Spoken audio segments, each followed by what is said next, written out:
The broadcast is now starting. All attendees are in listen-only mode. Good afternoon, everyone, and welcome to Nova's presentation, Common 401k Plan Errors with Steve Best. Before we get started, I would like to point out the panel on the top right-hand corner of your screen. You will see a drop-down section for chat. This is where you're going to enter in any questions that you may have for Steve. Feel free to submit your questions at any time. If time does run out and you have questions, please send them to our email address, webinars@nova401k.com. Right below chat, you will see the handouts drop down. Here you will be able to download today's material in PDF form. If you are with us today to earn continued education credits, please be sure to stay until the end to fill out our pop-up survey. This is going to allow us to track your time and participation. Certificates will be sent out within a week for those who have met the time requirement. To view any webinars you may have missed and the recording of this session, you can follow us on our YouTube channel, which is Nova 401k Associates, or visit our website, which is www.nova401k.com/webinars. Thank you so much for joining us today. I would now like to introduce Nova's VP and shareholder, Steve Best. Good afternoon, everyone. All right, I hope everybody's having a good week so far. Welcome to our webinar. Again, this is going to be a webinar about some of the more common plan errors that we observe in 401k plans, as well as some items that are on the IRS's top 10 list. Quick disclaimer that this is just intended to be general in nature and informational and not tax or legal advice. And if you need that kind of advice, to get with the appropriate attorney or accountant. This is our provider number. Again, if you need CPA credit, you need to have registered individually, be here for the whole webinar, and then, as Yvette mentioned, you'll receive a certification within a week. So, a quick overview of some of the things we'll discuss. First, we need to identify who is actually a fiduciary in a 401k plan. Then we'll get into identifying some of the more common administrative errors that we see and how to avoid them, and then also how to correct them. I always like to start off the presentation by showing a chart of the model that your plan and our companies are in. We call it basically an unbundled model of providing service. So really, in any 401k arrangement, there are 4 distinct roles that have to be played, and different people can provide the service to your plan. So obviously, you've got yourselves, the plan sponsor, your other company that decides you want to have a 401k plan, and then you're responsible for certain things, which include sending in the contributions to the investment company, providing data to us, the TPA. Again, our role is purely to keep your plan in compliance with all of the IRS rules. So I liken kind of what we do to a CPA, right? We know all the IRS rules that you have to follow as a 401k plan arrangement, and our service is to keep you in compliance with all those rules. Maintain your plan document, for example, do all the annual testing that has to be done every year. Then you have to have the platform that provides your investments.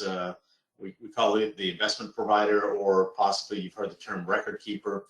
But they maintain the investment mutual funds, the 1-800 number, and internet access for people to be able to move their money around and view their balances. And finally, none of the other wheels in this circle can provide actual financial advice. So your financial advisor comes into play if people need specific advice on how to construct or invest their money within the investment company lineup of funds that is offered. So why is what we're going to talk about today important? We actually see more operational failures costing plans money than investment-related losses. So, you probably read a lot of articles about, fiduciary liability with regards to the investment lineup, the mutual funds, for example. But what we actually see, especially in the smaller to mid-sized plan market, is that, operational issues, failing to follow the terms of your plan document in actual practice results in more cost to you as the employer in terms of fees and corrective contributions than any kind of fiduciary issue with the investments. Another thing to consider is that fiduciaries do bear personal responsibility for the fiduciary breaches and losses in the plan. Not every error is what's considered a fiduciary breach. Like some of these operational errors will be mistakes, but is not necessarily a fiduciary breach, which is a little more serious issue. So both the IRS and the Department of Labor are very active in auditing plans now and collecting fees for restorative contributions, and just plan audit fees in general. As you can see from this chart, also the IRS has increased their penalties significantly in the last few years for things like failure to file your Form 5500, which is one of the annual requirements for a 401k plan. But I mean, it used to be a high fee, $115,000, but now literally they can charge up to $150,000 per year that is late. Again, it's $250 a day up until you hit that limit, but I mean, that's a massive increase in penalties. So they're definitely trying to, incentivize plans to follow the rules, so to speak. Now, most errors, should they occur, can be corrected, and the IRS does have an employee plan compliance resolution system with different segments. One is self-correction. So under self-correction, depending on the type of error, we can fix it without doing any kind of formal filing with the IRS. More serious and significant errors would involve a BCP filing, which is a formal filing with that agency. And then if they actually happen to catch an error on independent audit, like the IRS randomly audits your plan and discovers problems, then errors are fixed under their audit cap program. So, if you had to do a formal filing, there are fees, and it's just based on the size of the plan, the amount of money that's in the plan at the end of a particular year. So smaller plans, 0 to 500,000 is $1,500. Most plans probably fall in most plans that we deal with fall in the 500,000 to 10 million. So typically, if we had to do a filing, just the fee to the IRS would be $3,000, and then large plans are $3,500, or larger plans, I should say. So who is a fiduciary? There are three types under ERISA, and we're only going to deal with the third one, the 316 administrator. The other two really are fiduciaries with respect to the plan assets and the money that's in the plan and the investment lineup. And today, really what we want to focus on is the actual administration of your plan, not the investments within it.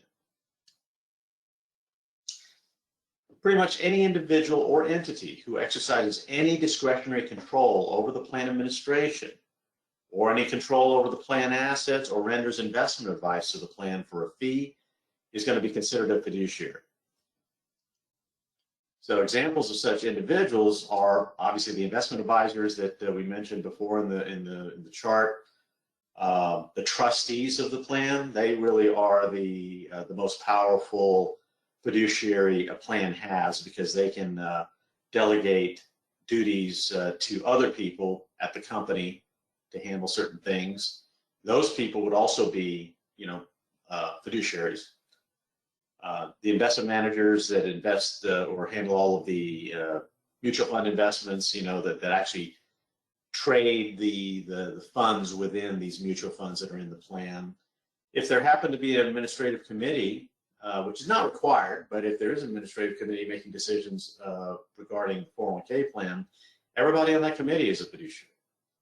And then the individual at your companies who actually processes and administers the plan on a day-to-day basis is going to be a fiduciary. And anyone that hires any of the above is a fiduciary. That would be pretty much the owners of the company, or the people that call the shots in terms of, hiring these various service providers. So specifically, the 316 fiduciary is an individual who is a plan administrator. So the plan document could name the individual, but really the way we draft our documents and the way everyone else we've seen draft the documents, individuals are not named as the administrator, okay? If no one is actually named, then the 316 fiduciary is the plan sponsor, the company itself, right? And so that company can then delegate, administration of the plan to specific individuals at the company, employees at the company, and those people become fiduciaries as well. But the employer is always going to be a fiduciary. Okay.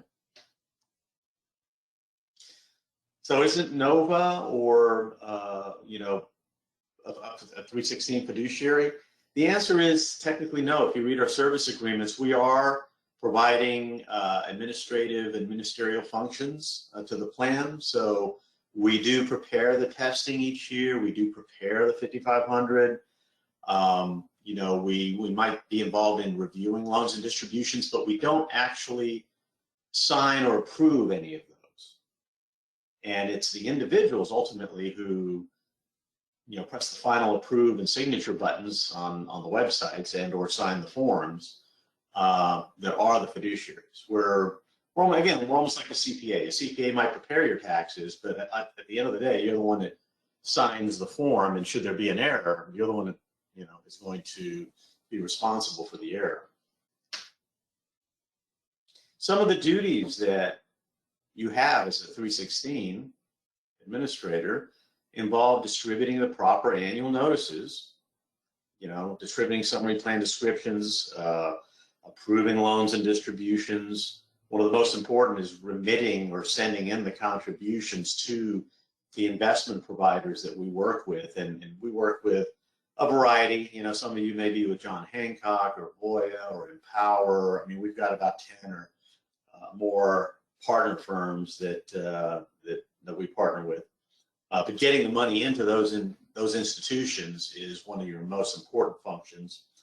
Enrolling your newly eligible people on time. So there's quite a few things that you're responsible for that none of the rest of the parties generally will do. Okay, and we'll get into some specifics. Some of the notices are sent out by the investment companies, but all the approval steps are typically going to be yours.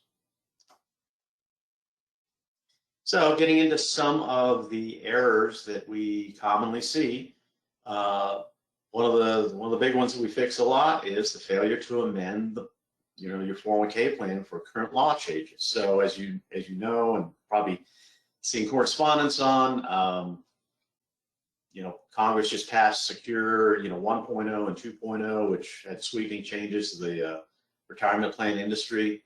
Amendments are not due on those yet, but every so often, because Congress does pass law changes, they also require new documents, these legal plan documents that govern all the provisions within your plan, to be updated. And almost every provider out there uses template pre-approved documents. So the IRS approves a template document from a master document writer. It's blank, but it says, as long as you don't go out of these blanks, you've got a qualified plan, and you can rely on the letter that comes with it that indicates that you have a qualified plan. And every 6 years or so, they require you to change and update these documents and then sign them by certain dates. The most recent one was the tri-cycle restatement. And again, NOVA prepares all of that. We send out the emails that, hey, you need to sign this by a certain date. But ultimately, if the document is not signed by the deadline, then we have a problem that has to be fixed. So failure to sign up affiliated employers is also very common. So some companies are in related groups. We'll go over what that is in a moment. But if you've got other companies in your related group, like subsidiaries and so forth, under our document, only the companies that have executed a participation agreement, which is kind of like a sign-up agreement, are able to participate legally in the plan. Okay, so if there's a company out there that you've included and are allowing employees to participate in the plan from that has not signed one of these, we've got a problem. So what is the related type of group that we're talking about here? There are two types under the IRS regulations. There's a parent subsidiary control group, and that exists when one company owns 80% or more of another company. Okay, the IRS views those two companies, or maybe there's 3 or 4 if it's a large group, as a single company, and generally they would all need to participate in one plan, not 4 plans. Okay. The other type is ownership by individuals. So if you have the same 5 or fewer individuals owning 80% or more of more than one company, then you've got another type of control group. But the idea is the same. Multiple companies that qualify under these rules generally need to be participating in one plan. So how do we avoid this failure to amend in a timely manner? Again, NOVA is preparing all of these documents and sending them out with the deadlines. Part of our responsibility is to keep track of what needs to be updated and when. And we do send those documents out for signature, so just make sure that you're reading all your correspondence from us. Make sure that if you're aware of any other companies that you're paying employees out of, that they've executed participation agreements, or you've told us about them so that we can at least prepare them for your signature. Also, a good idea is, there are acquisitions that happen from time to time and divestitures of companies. We can consult with those, but only if you tell us ahead of time. Your choices become very limited if we find out about a sale or an acquisition of a company after it happens. Okay. And again, just make sure that you are executing the amendments and the restatements by the deadlines that we give you. Now, failing to follow the provisions of the legal plan document. The IRS reserves the right to disqualify any plan that does not follow the terms of the written document in actual practice, in real life. And so it's very important to know what's in your document and operationally how to follow the terms that are in there. Now, realistically, they don't go, the IRS does not want to be disqualifying plans lightly. So typically there's a fix, and there could be penalties involved with not doing this, more likely than actual disqualification.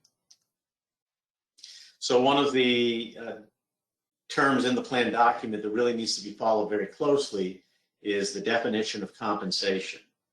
All right, and so we do run into situations where employers are using a completely different definition of compensation, or they're basing employee deferrals and matching contributions on a compensation definition that is not written into the plan document.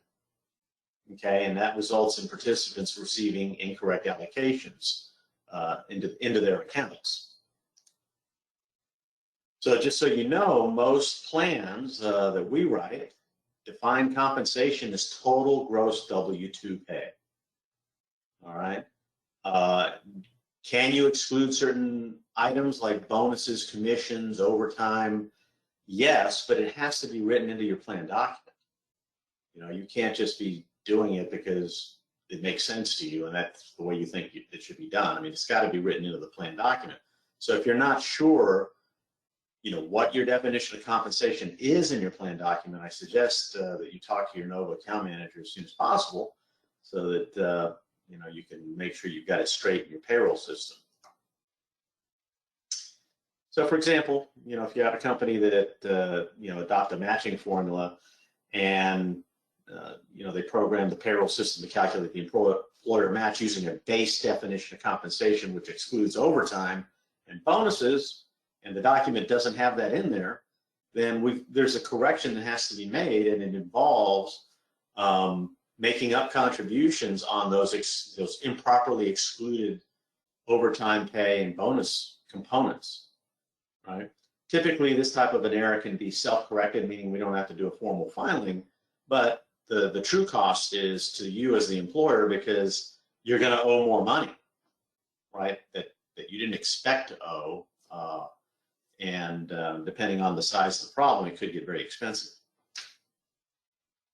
So again, how do we avoid this? You make sure that you understand what's in your plan document, and every time there's a change made, like let's say you're changing for payroll providers or you have a changeover in HR personnel in your company, they need to be very aware of what the plan document says and matching the payroll system up so that it's basing employee contribution deferral rates and so forth on the proper definition of compensation. Again, just contact us if you need help, and make sure that any new personnel are properly trained to understand, what is in the plan document.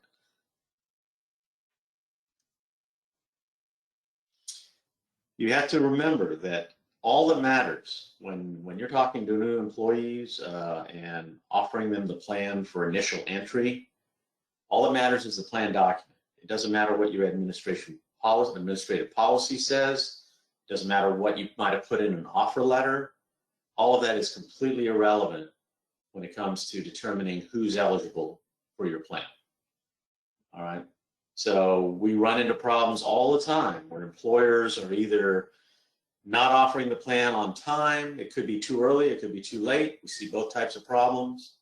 But this is very common. And this is one of the responsibilities that only you have and pretty much can implement. Because as you hire new folks on, our company does not get data every pay period, and we don't do eligibility determination. We ask for your data once a year, and we can determine after the fact who is eligible. But on a day-to-day, month-to-month basis, as you hire people, determining when to offer them the plan in a timely fashion is your responsibility. So again, another little example here, if your plan had no age or service requirements and you hold somebody out for 6 months, well, what happens? We've got to fix the plan, and we're going to have to make this individual whole for that period that he was improperly held out, and make up a certain amount of the employee contribution and all of the employer contributions if the company happened to be making a matching contribution, for example, plus earnings. And so, again, if you're not offering people the plan on time, it involves the employer making additional contributions to the plan, which can get pretty expensive. In addition, we have a special projects team that handles these types of corrections at our company. But again, it's not routine work to fix problems, and we have to charge for it, typically $200 an hour. So initial eligibility, just a little background on this. There is a maximum waiting period. This is more for your understanding of how to compute probably the most common waiting period that we see in 401k plans. But the maximum holdout period available under the law is 1 year and age 21, with a minimum of 2 entry dates. And we'll go over how this works. Typically, you can require a certain number of hours to be worked in that 1 year period. Typically, that number is 1,000 hours. The age requirement can never exceed 21, so you couldn't have, I'm going to, make it 23 or 25. It's not permitted. And one of the key concepts here that we'll go over, this is very important. If you have a 1 year wait, you need to listen very carefully to what I'm going to say in the next couple of slides. But the initial computation period for determining this 1 year period has to start from the original date of hire, and then it typically changes to the calendar year for all subsequent years after that initial period. Now that's a lot to chew on. It's better to look at it in this way. So let's say I have an individual who hires, and it's the original date of hire 6/1/2022. The way you do the 1 year wait, you go to the 12-month anniversary date. 6/1 of 2023, and you ask the question, did they work 1,000 hours in this period? Yes or no? If the answer is yes, they accrue 1 year of service on the anniversary date. Not the date they worked the 1,000th hour, but on the anniversary date. So 6/1 of 2023, this person qualifies for 1 year. Now, typically plans will have entry dates. In this example, we're saying is semi-annual. So it would be, there's 2 entry dates, 1/1 and 7/1. So even though they qualified for the 1 year wait on 6/1, you don't have to offer them the plan until pay periods beginning on or after 7/1, which is the entry date. So the entry dates just make it a little easier for you administratively to manage, when you offer people the plan. If you had monthly entry dates, you'd have to offer people the plan as many as 12 times a year. If you have just 2, you offer them the plan maximum of 2 times a year, depending on when they're hired, right? So shorter periods are always okay. So that's the maximum, 1 year. But shorter periods, 3 months, 6 months, immediate entry is fine. These are always computed on what we call an elapsed time basis, meaning it doesn't matter how many hours they work in the period. And there are service spanning rules. So what that means is, let's say I have a 3-month wait. So from the original date of hire, I go out to the 3-month anniversary date. If the individual is employed on the 3-month anniversary date, they're in it. It doesn't matter how many hours they worked within that period. They could have worked 1 day at the beginning of the original hire date and terminated and come back 2 days before the 3-month anniversary date. They get the whole 3 months. That's what's called service spanning, okay? This is not effective for keeping part-timers out of your plan because, again, there's no hours requirement here. So periods shorter than 1 year almost exclusively are on this type of method.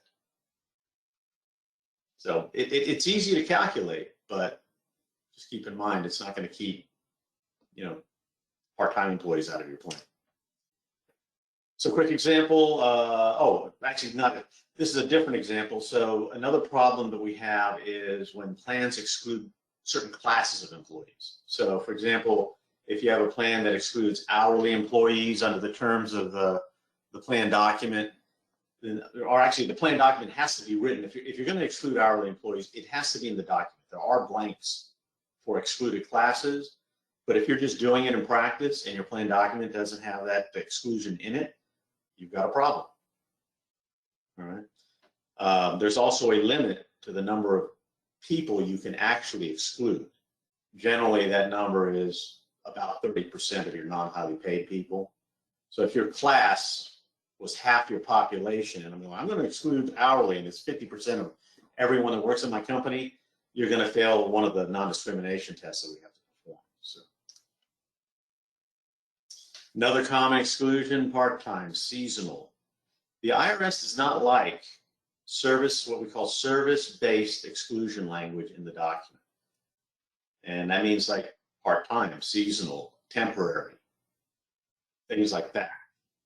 They don't like it so much that there are new regulations in place that started this year for long-term part-time employees. So I'm not going to get into this. Is an entire presentation unto itself and fairly complex. So we have a YouTube video posted about it, but you don't have to bother looking at it. I'm going to, unless you think you qualify under what I'm going to tell you right now. So a long-term part-time employee is what it sounds like. If I have the same individuals working that are part-time employees that work between 500 and 1,000 hours, so they're just under 1,000, between 500 and 1,000 hours consistently, year after year, the same people. Those are long-term part-time employees, and you're no longer permitted to exclude them under the 1 year, 1,000 hour waiting period anymore. They have to be let in, at least for deferral purposes, okay? So again, there's a lot going on with long-term part-time. Think about your organization. If you have long-term part-time people working in that hours range, You know, it's got to be consecutive years too. Watch this presentation and give your account manager a call, please.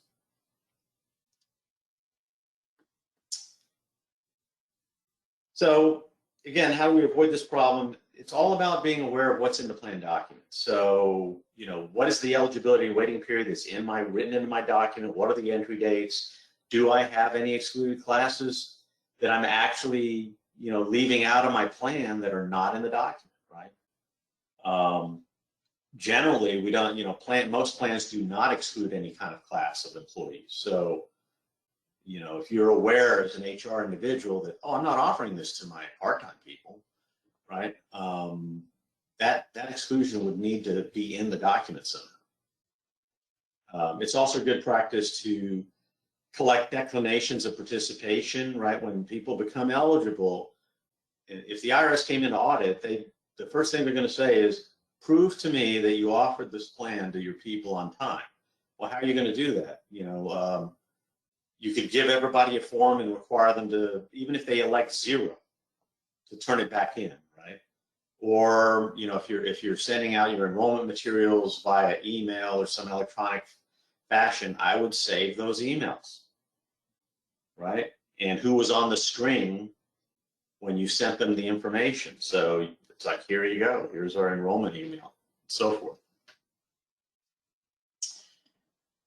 Another point of confusion, so we talked about the original data hire, right, being, you know, the key to determining when somebody's initially eligible. Well, what do I do with rehires, right? It's actually easier than you think. So basically, if a formerly eligible employee ever had a single dollar in the plan, single vested dollar, that could be the employee money, the employer money, doesn't matter. If they actually had any money in the plan, they never lose their prior service credits. So they were previously eligible, they come back, and they had money in the plan. You offer them the plan immediately. They don't have to wait 6 months, 1 year, whatever your requirement is anymore. They don't have to abide by the entry dates either. The minute they come back, offer them the plan. All right. The only situation where somebody loses their prior service credits is if they've been gone for 5 consecutive years. Okay, which is pretty rare. I mean, it does happen, but it's pretty rare. At that point, they sort of restart. But I would say most people probably fall in the category of they haven't been gone for 5 consecutive years, and then they come back. Just offer them the plan immediately. So service crediting,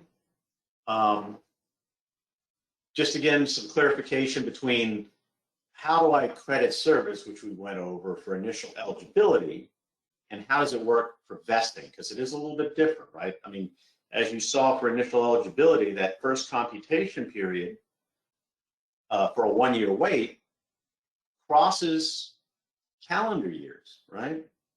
In most cases. Vesting's a little bit different, you know, so once somebody's eligible and they've been receiving contributions, vesting is computed on a calendar, or it's a plan year basis, but most plans are on a calendar year basis. So it's easier to think about this on a calendar basis. If they work 1,000 hours in a calendar year, then they get a year of service credit for vesting. And again, vesting is how much of the employer money does the employee or participant get to take home if they quit or they get terminated from the company. All right. So vesting is computed on let's think about it as a calendar year basis. Okay.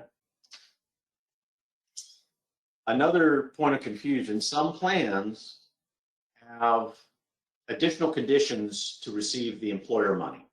We call them accrual requirements, but the 2 most common types are, you know, a participant or an employee that was eligible. So they're already eligible, and you're making, let's say you're planning to make a match. You can require that they be employed on the last day of the plan year and or possibly work 1,000 hours. Those are the most common types of additional conditions.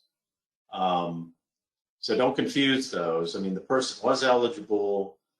You're now deciding at the end of the year, I want to make a matching contribution of some kind. You can exclude the people that terminated throughout the year. That doesn't work for a payroll by payroll situation. If you start thinking about it, it's not workable on payroll by payroll basis, because if somebody, you were giving somebody a match each pay period, and you have this requirement that they be employed in the last day of the plan year in your plan, and then they terminate mid-year, how do you work that? You're legally obligated to go back and take the match for the first half of the year that they were there, right? Because your plan document says they don't get it.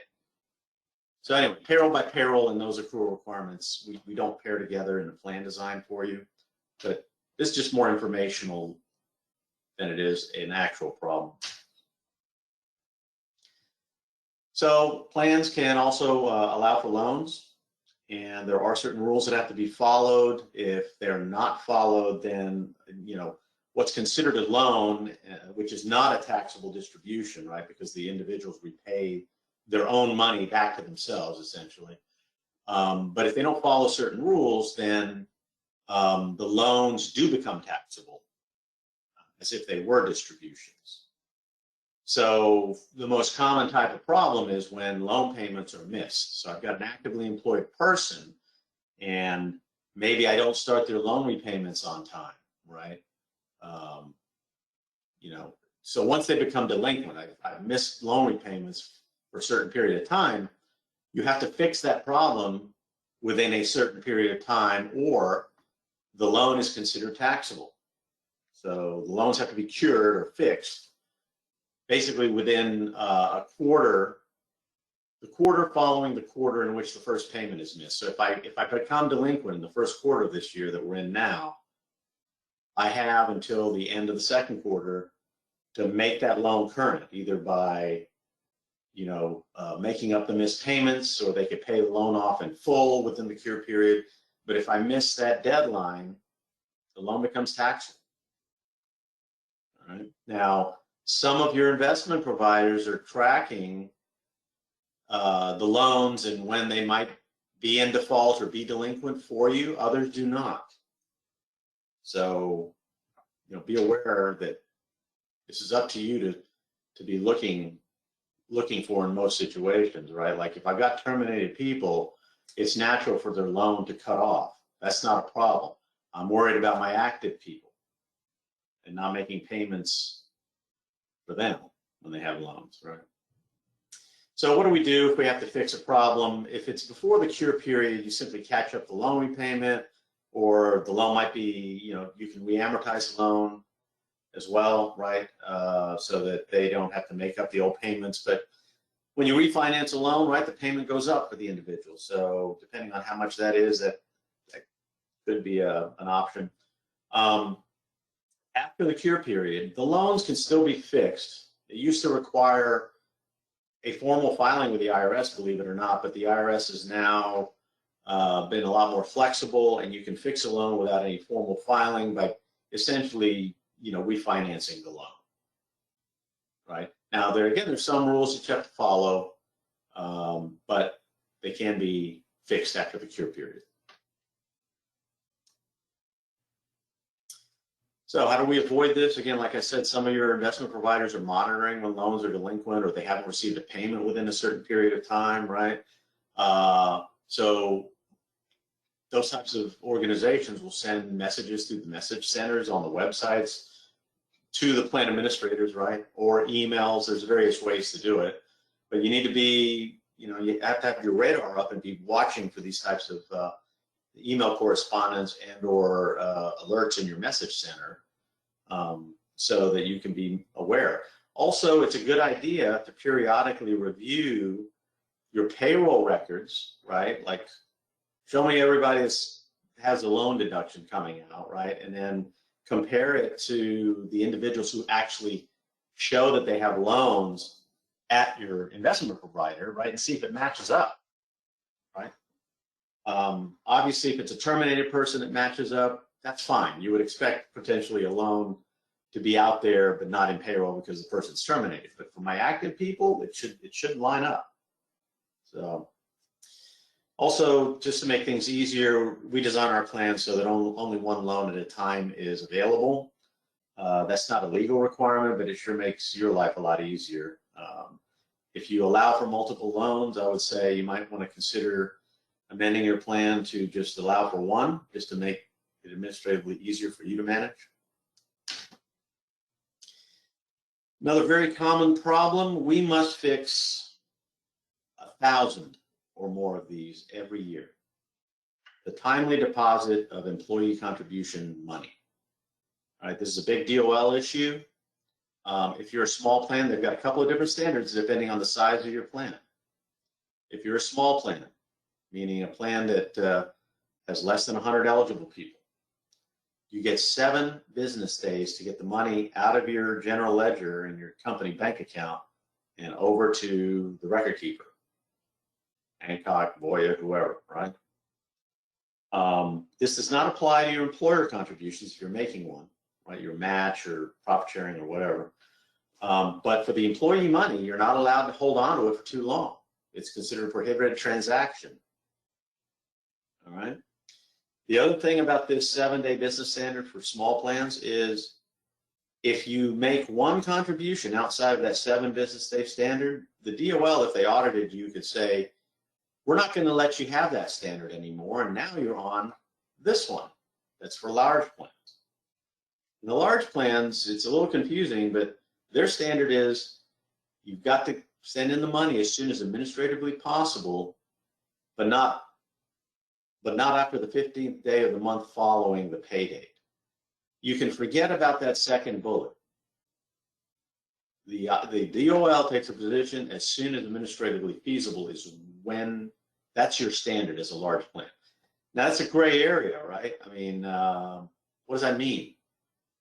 They would look at your individual business practices. If you're sending in withholding on the same pay period within 3 days, and you're holding on to the employee money in the 401k plan until 7 or 8 days, they're probably going to give you a 3-day standard in that case, right?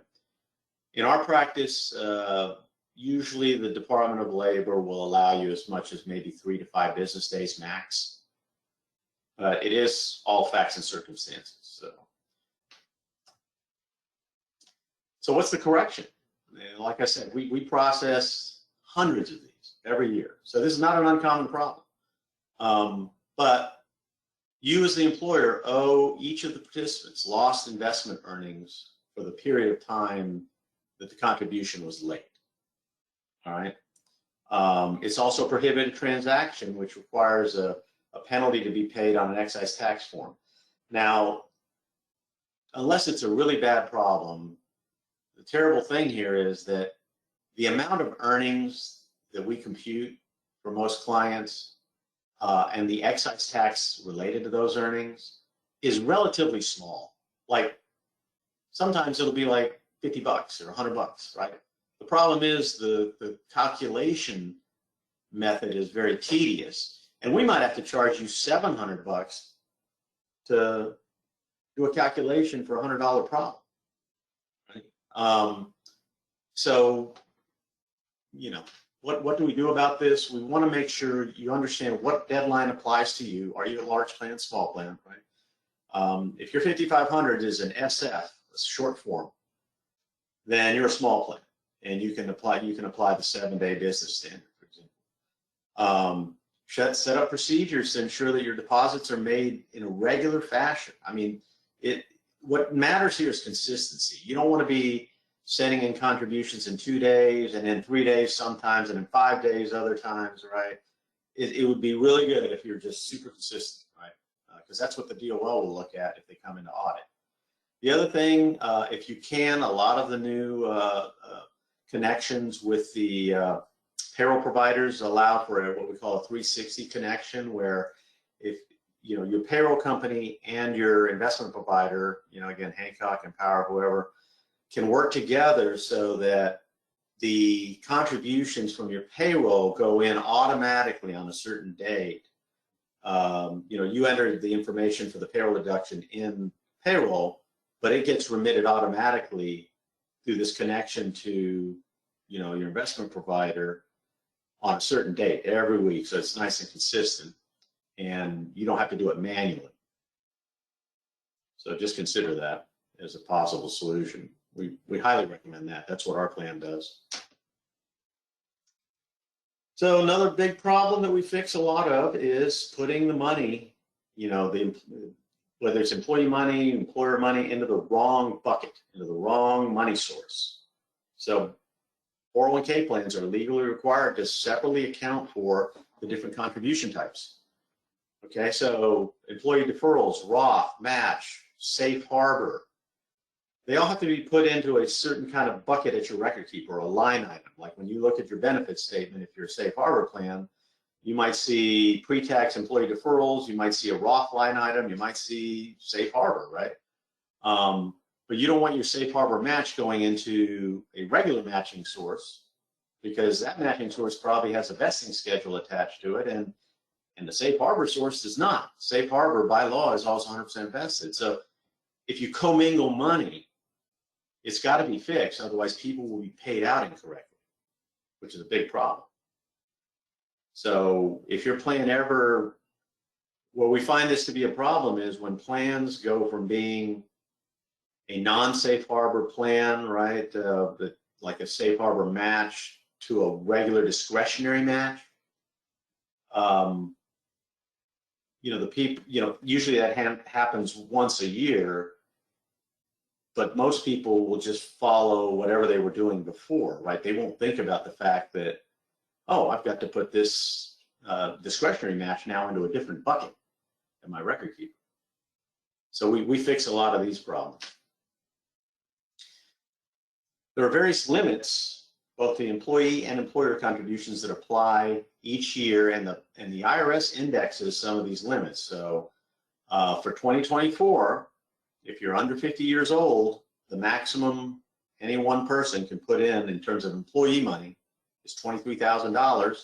And then anybody that's turning 50 this year, at any time this year, can put in an extra $7,500, right? So 30,500 is the limit for 50-year-olds and older, and 23 is for the under 50-year-olds. So you need to make sure that your payroll system is updated to cap people at the proper amount. And these limits apply to both the Roth and the pre-tax together. It's not a separate one if you have Roth, 401k employee contributions in your plan. Roth is an after-tax type of contribution, right? So, and these are individual limits. So if somebody participated in 2 401k plans within the same year, it's still $23,000. They don't get a separate limit because they were in 2 different plans. There's also a matching limit if you happen to be making a match. And it's created because there's an annual compensation limit. So for purposes of any computation in a 401k plan, we can never consider more than $345,000. Again, that's for 2024. This particular limit changes from year to year. But this year it's $345,000. So if somebody makes $1 million, all the calculations, the 10% deferral that he has on his pay or her, and the matching calculation is based on a maximum of $345,000. So what does that look like? If I have a discretionary matching formula, 50% up to the first 6%, right? That formula caps out at 3%. That's the highest. So in 2024, if that was your formula, the maximum any one person can receive in match is $10,350. And we get to that by taking 345 times 6% times 50%, right? And if they contribute more, the excess has to be transferred into your plan's holding account, their forfeiture account, along with any earnings, okay? So because it's considered an ineligible contribution, the amount over that maximum. So this concept is lost on a lot of plan sponsors where they're not capping the match properly. So make sure if you're making a match, that you're doing it right. This is the most common safe harbor formula, right? 100% of the first 3%, and then 50% on the next 2. Do the math, that formula caps out at 4%. So again, 345 times 4%.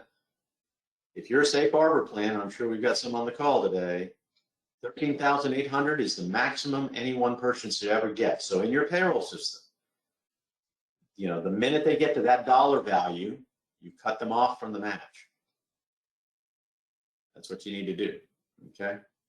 I have a typo here. I said any matching amount over 13.2.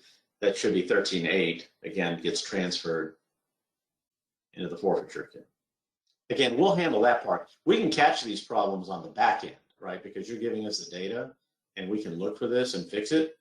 But if somebody, like if you give somebody $20,000 because you didn't observe the compensation cap and that person terminates and takes their money, there's nothing we can do about that after the fact. There's no way to fix it. So again, how do we avoid this? Make sure you're looking at your payroll system. Does it have the proper caps? Are they being indexed properly by year, right? We send out a message to all of you in an email in December, which is typically when the IRS changes or indexes limits. They'll do it in the fourth quarter, and as soon as we get those updated limits, we shoot that information out to you as one of our clients saying, here are the new limits, update your systems. All right. So there are a variety of notices that have to be sent out, and some are sent out by your investment providers, but others are not. So the summary, the summary plan description, which is it's like a 16 or 20 page plain English explanation of what's in the plan document that's required to be given to all of your eligible employees, at least the newly eligible ones, okay? That document is almost never in the enrollment materials coming from your investment provider. I don't know of any that pass that out. So, it's up to you to distribute that as a plan sponsor. That's probably one of the most important notices of all right there. Your safe harbor notices are annual notices. We provide those, but then you have to send them out. So there's a variety of disclosures. The ones that the investment providers typically will handle for you are like the fee disclosure notices. Yeah, pretty much the fee disclosure notices are what they're going to handle for you. And maybe your qualified default investment fund notices. But everything else is up to you. So the forfeiture account we talked about before, when non-vested money is transferred into your holding account, which we call a forfeiture account, there are certain ways you can use this money up, and the IRS does want you to use the money up on a fairly regular basis. So they don't want money accumulating in that account for many years. Now, how can we use it? Under the terms of the documents that we draft for you at NOVA, you have some choices. You can either use them to pay routine plan expenses, right? Like if you're a large plan and you have your audit fees, you can use those by contacting your investment provider and telling them, hey, pay the money directly out of my forfeiture account over to my auditor. Or the NOVA fees, if we're billing you quarterly and you want to pay some of our fees out of that account, same sort of deal. You can give direction to your investment provider to pay part of our fee out of that account. They'll send the check to us, made out to us. Okay. The easiest way to use them up is if you're making an employer contribution, to simply reduce your ongoing employer contribution. So maybe a particular pay period is $10,000 in terms of the liability for the match, and you had $2,000 sitting in your forfeiture account. When you go to fund the employer money, all of your investment providers will have a method to be able to use up the $2,000 in your forfeiture account such that only $8,000 hits out of your bank account, for example. The thing you never want to happen, don't ever do this, don't ever request any checks from the forfeiture account back to you as the employer. That's a prohibited transaction subject to penalty. All right, so right at the end here, obviously we covered a lot. You're the 316 administrative fiduciary.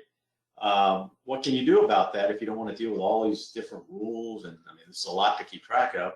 You can actually hire a 316, fiduciary that will handle a lot of the work that you have to do and take on a lot of the liability, right? Nova, I'm one of the owners of Nova, and we realized that employers need help with this. So we created a separate company to help with this. It's called Administrative Fiduciary Services Inc. Okay. Now, why is it a separate company? Because this company, I said before, Nova is not a fiduciary to your plan. This company is, meaning if they mess up something among these services, so we got basic level services. The slide deck's available so you can see, what are the things they will do. Partner level is basically everything. They'll send out the notices. They'll sign your 5500, review the testing that Nova prepares. It's got a whole separate set of employees, right? It's not the same company. And if they mess something up that we were just talking about before, what all these mistakes that might cost you money, they pay the price, not you. And so it can lighten up your workload and save you money and liability. So it's just another way to offload a lot of what you have to do. I can tell you for a long time at Nova, I had to be the HR payroll person, which is a frightening thing, because I think a lot of the people on the call right now are probably in HR. And I know enough about HR to make me dangerous, which is kind of the same as what's going on with the 401k plan, vice versa, right? There's as much on the HR side as there is on the 401k side, and it's impossible to know everything. So something to consider if you're interested in getting a quote. There are additional fees involved. Contact Araceli, who's on this slide, and we can talk about what level of service you want and what the price would be. Do we have any questions, Yvette? No, it doesn't look like any questions came in, so I can go ahead and wrap up the session. Just a few reminders to everybody. On your go-to panel on the right-hand side of your screen, there's going to be the drop-down for today's session, the handout. That's going to be in PDF form, and it's going to have all the information that Steve just talked about. For CE credit, be sure to fill out the pop-up survey once this session ends. And for any other questions, you can email us webinars@nova401k.com. To view any webinars that you may have missed and the recording of this session, you can follow us on our YouTube channel, which is Nova 401k Associates, or visit our website, which is www.nova401k.com/webinars. Thank you so much, Steve, for sharing your time and your knowledge with us today. And thanks again to everybody for joining. We hope you have a great day. Bye. Thank you.